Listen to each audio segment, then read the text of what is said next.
मुख्यमंत्री डॉक्टर मोहन यादव का आज का दिन शिक्षा, सुशासन, निवेश और संस्कृति के नाम रहा। नई शिक्षा नीति पर मंथन से लेकर कैबिनेट के अहम फैसलों और मुंबई में निवेशकों से संवाद तक मध्य प्रदेश विकास की नई रफ्तार के साथ आगे बढ़ता नजर आया। भोपाल में नई शिक्षा नीति 2020 को प्रभावी बनाने को लेकर महत्वपूर्ण कार्यशाला आयोजित हुई। राज्यपाल मंगूभाई पटेल की अध्यक्षता और मुख्यमंत्री डॉक्टर मोहन यादव के मुख्य आतिथ्य में शिक्षाविदों, वैज्ञानिकों और उद्योग विशेषज्ञों ने उच्च शिक्षा को रोजगार उन्मुख और तकनीक आधारित बनाने पर विचार साझा किए। पाठ्यक्रमों के आधुनिकीकरण, स्किल डेवलपमेंट और नई तकनीकों के उपयोग पर भी विस्तार से मंथन हुआ। आज वास्तव में ये हमारा सत्र सार्थक हो रहा। कार्यशाला के उद्घाटन सत्र के साथ हमारे हर क्षेत्र के अंदर देश की स्वनाम धन्य अलग अलग आईआईटी, मद्रास और कौन कौन से नाम सबने जो एमओयू किए ये वास्तव में समसामयिक है। मैं सबका अभिनंदन करता और आप सबका भी स्वागत करता। सच में शिक्षा नीति 2020 के बाद उसकी पुनर्प्रतिष्ठा के लिए, उस दिशा में बढ़ने के लिए आज जो आवश्यकता है उसमें इसी प्रकार से कदम से मिला करके उच्च शिक्षा विभाग ने ये जो उत्कृष्ट कार्य किया, मैं बधाई देना चाहूंगा। हमारी उस युवा पीढ़ी को खड़ा करने का जिनकी जड़ें नैतिक मूल्यों से मजबूत हो, समय की मांग के अनुसार शिक्षित हो और वो प्रशिक्षित होकर के देश के साथ अपने कदम से कदम मिला करके राज्य को भी खड़ा करे। मैं अपनी ओर से इस पूरी कार्यशाला को बधाई देता हूँ। बहुत बहुत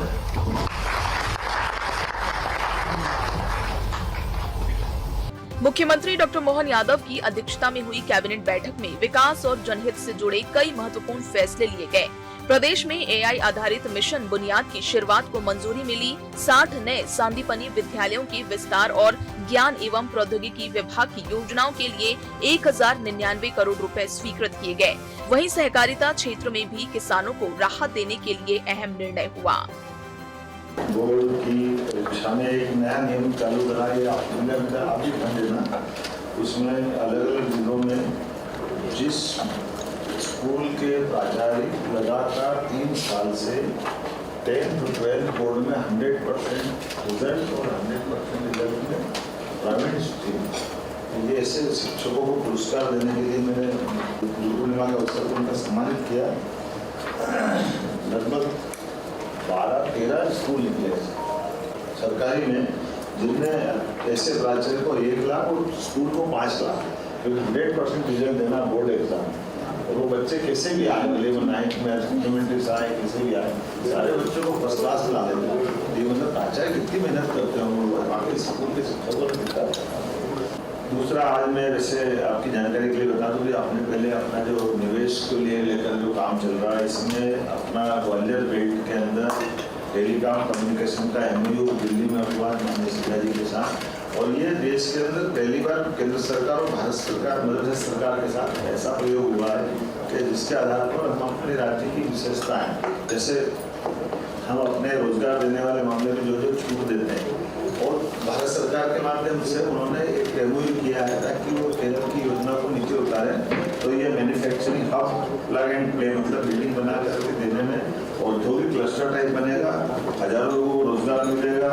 ये पहले चरण में 403 करोड़ रुपया केंद्र सरकार लगा रही है और 1,500 करोड़ से ऊपर की अपनी लैंड और सुविधा सौगात देगी। 170 एकड़ में भूमि उपलब्ध कराएंगे।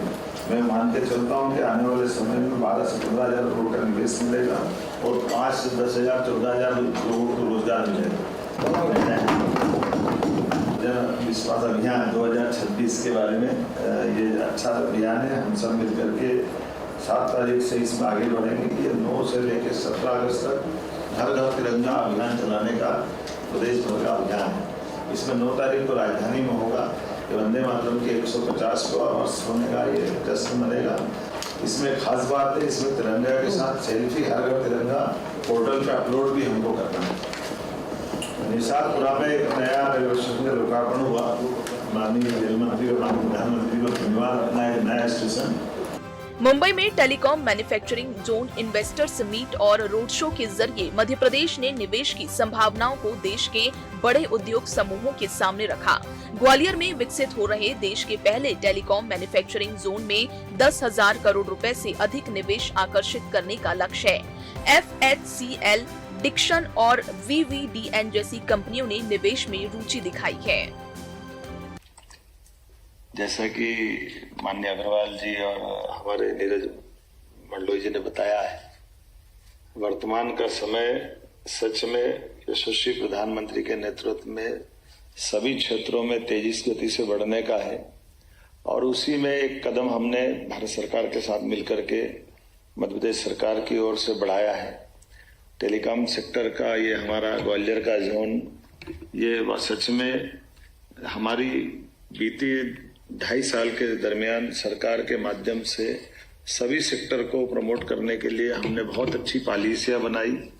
अट्रैक्टिव पॉलिसियों के कारण से बड़े पैमाने पर रिस्पांस मिला। बीती GIS का मेरे मित्र मंडलोई जी ने बताया होगा आपके सामने, जो हमने अपने धरातल पे उतरने वाले रिकॉर्ड देखे, ये हमारा भरोसा है सरकार के प्रति हमारे सभी उद्यमियों का, जिसके कारण से बड़े पैमाने पर रिस्पांस मिल रहा है।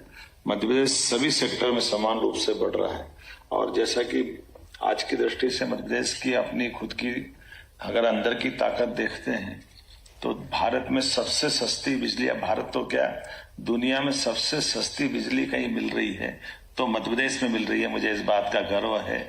हमारे लिए लैंड बैंक का भी सबसे बड़ा लैंड बैंक का रिकॉर्ड हमारा अपना है और सुगमता के साथ दक्ष लोगों का जो समूह चाहिए और उसी के साथ उसको भी हम प्रमोट करते हुए रोजगार आधारित उद्योगों के लिए प्रति लेबर 5,000 रुपया महीना देने का कमिटमेंट अलग अलग प्रस्ताव अनुसार 5 साल 10 साल तक ये हमारा कमिटमेंट है।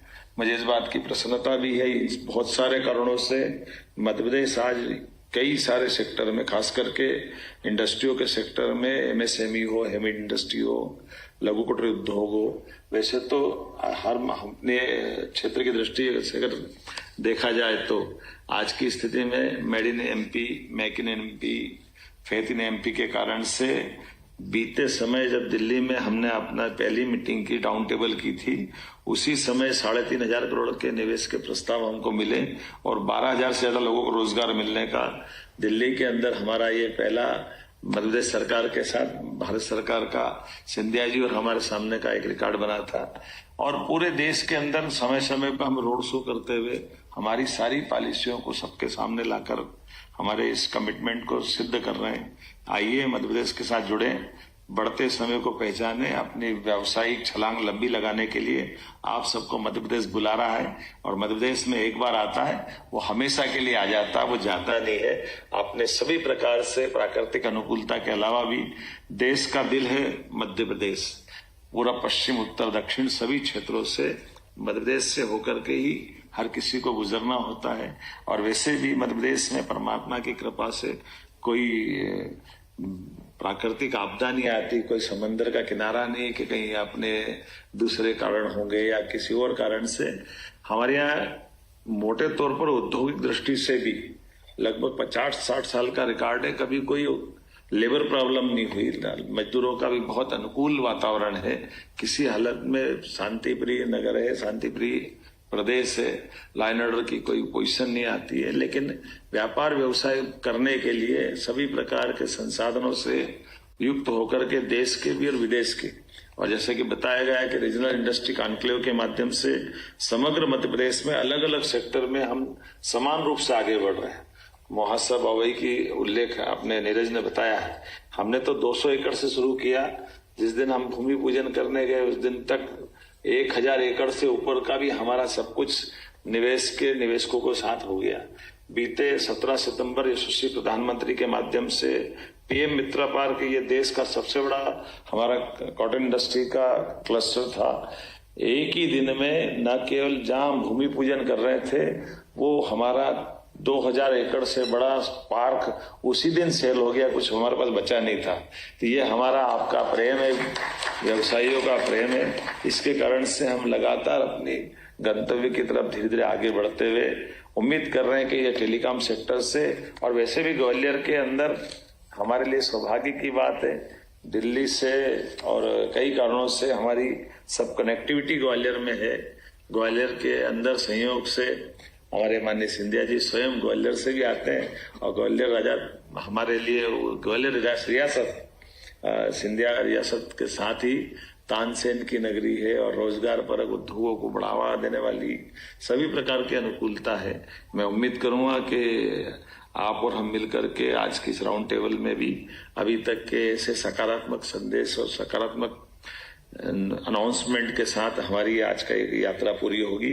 पुनः मैं एक बार भारत सरकार के सभी अधिकारियों को और मध्य प्रदेश के अधिकारियों को बधाई देना चाहूंगा। बदलते दौर में राज्यों के बीच भी सौहार्दपूर्ण संबंध बनाने के लिए मध्य प्रदेश ने कई रिकॉर्ड बनाए। नदी जोड़ो अभियान राज्यों के बीच आमतौर पर पूरे देश में उदाहरण बनते थे, झगड़े होते थे कर्नाटक का, तमिलनाडु से, केरल का, आंध्र के साथ, लेकिन मध्य प्रदेश ने एक नहीं 2 नदी जोड़ो अभियान, केन बेतवा नदी जोड़ो अभियान हमने यूपी के साथ पूरा किया, 1 लाख करोड़ की स्कीम।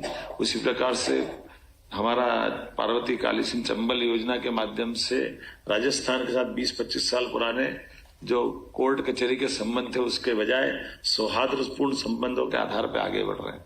मध्य प्रदेश सरकार कोशिश कर रही कि सभी प्रकार के अनुकूलता के अवसरों को यथार्थपरक योजनाओं के बलबूते पर उनको हमारे अपने भारत सरकार के साथ कदम से कदम मिला के चलने के लिए राज्य को नंबर 1 के राज्य में ले जाएं। तो आइए हम सब मिलकर के आज के इस अवसर का लाभ लें। इतना ही मेरा कहना था। आप सबका वंदन, अभिनंदन। पुनः मध्य प्रदेश की ओर से आपका निमंत्रण। बहुत बहुत धन्यवाद। महान पार्श्व गायक किशोर कुमार की जयंती पर मुख्यमंत्री डॉक्टर मोहन यादव ने उन्हें श्रद्धापूर्वक नमन किया। मुख्यमंत्री ने कहा कि किशोर कुमार ने अपनी मधुर आवाज, अद्वितीय गायकी और विलक्षण प्रतिभा से भारतीय सिनेमा को अमूल्य धरोहर दी। उनके गीत आज भी करोड़ों लोगों के दिलों में बसे हैं और उनकी कला आने वाली पीढ़ियों को प्रेरित करती रहेगी। शिक्षा में नई सोच, सुशासन में बड़े फैसले, उद्योगों के लिए निवेश की नई संभावनाएं और संस्कृति के प्रति सम्मान। मुख्यमंत्री डॉक्टर मोहन यादव का आज का दिन इन्हीं प्राथमिकताओं के साथ आगे बढ़ता दिखा। मध्य प्रदेश में विकास और निवेश को नई गति देने की दिशा में सरकार लगातार प्रयासरत है। Bureau report, CM24 Bhopal.